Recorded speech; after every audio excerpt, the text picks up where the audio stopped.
যুক্তরাজ্যের national crime agency বা NCA লন্ডনে বাংলাদেশের ক্ষমতাচ্যুত প্রধানমন্ত্রী শেখ হাসিনা ও তার ঘনিষ্ঠ সহযোগীদের সঙ্গে সম্পর্কিত প্রায় ৯ কোটি পাউন্ড মূল্যের বিলাসবহুল সম্পত্তি জব্দ করেছে।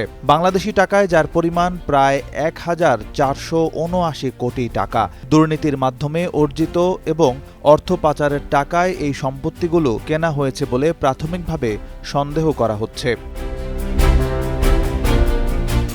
এই ঘটনায় শেখ হাসিনার সাবেক বেসরকারি শিল্প ও বিনিয়োগ বিষয়ক উপদেষ্টা সালমান এফ রহমানের ছেলে আহমেদ শায়ান এফ রহমান এবং ভাতিজা আহমেদ শাহরিয়ার রহমানের লন্ডনে থাকা সম্পদ বিক্রি বা হস্তান্তরে নিষেধাজ্ঞা জারি করা হয়েছে। যুক্তরাজ্যের গণমাধ্যম গার্ডিয়ানের এক অনুসন্ধানী প্রতিবেদনে এই তথ্য উঠে এসেছে। জানা গেছে, এনসিএ মোট ৯টি সম্পদ জব্দের আদেশ পেয়েছে, যার মধ্যে লন্ডনের অভিজাত গ্রোসভেনর স্কয়ারের অ্যাপার্টমেন্টও রয়েছে। এই সম্পদগুলো ব্রিটিশ ভার্জিন দ্বীপপুঞ্জ, আইল অব ম্যান বা জার্সির মতো অফশোর কোম্পানির মাধ্যমে কেনা হয়েছিল। প্রতিটি সম্পত্তির মূল্য প্রায় ১৯ কোটি ৭৩ লাখ টাকা থেকে শুরু করে ৫৮৩ কোটি ৫৩ লাখ টাকার মধ্যে। সালমান এফ রহমান শেখ হাসিনা সরকারের অত্যন্ত প্রভাবশালী ব্যক্তি হিসেবে পরিচিত ছিলেন। গত বছর ছাত্র জনতার গণঅভ্যুত্থানে শেখ হাসিনা সরকারের পতনের পর পালিয়ে যাওয়ার চেষ্টাকালে তিনি গ্রেপ্তার হন এবং বর্তমানে বাংলাদেশে দুর্নীতির অভিযোগে কারাবন্দী রয়েছেন।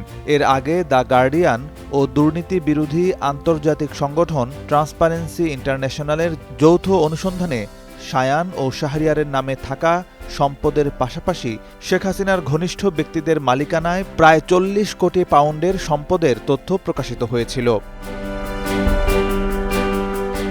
জব্দকৃত সম্পদের মধ্যে উত্তর লন্ডনের গ্রেশাম গার্ডেন্সের একটি অ্যাপার্টমেন্টও রয়েছে। ফিনান্সিয়াল টাইমসের প্রতিবেদন অনুযায়ী এই অ্যাপার্টমেন্টে শেখ হাসিনার ছোট বোন শেখ রেহানা বিনা ভাড়ায় বসবাস করতেন। শেখ রেহানা যুক্তরাজ্যের সাবেক সিটি মিনিস্টার ও বর্তমান পার্লামেন্ট সদস্য টিউলিপ সিদ্দিকের মা। টিউলিপ সিদ্দিকের নামেও বাংলাদেশে অন্তর্বর্তী সরকার গ্রেপ্তারি পরোয়ানা জারি করেছে এবং অভিযোগের মুখে তিনি সিটি মিনিস্টারের পদ থেকে পদত্যাগ করেছেন, যদিও তিনি কোনো অনিয়মে জড়িত থাকার কথা অস্বীকার করেছেন।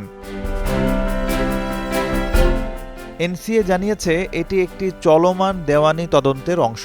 অন্যদিকে শায়ান এফ রহমানের একজন মুখপাত্র অভিযোগ অস্বীকার করে বলেছেন, বাংলাদেশে রাজনৈতিক অস্থিরতার প্রেক্ষাপটে এসব অভিযোগ উঠছে এবং তারা যে কোনো তদন্তে সহযোগিতা করবেন। ট্রান্সপারেন্সি ইন্টারন্যাশনাল যুক্তরাজ্যের এই পদক্ষেপকে স্বাগত জানিয়ে সকল সন্দেহজনক সম্পদ জব্দের আহ্বান জানিয়েছে।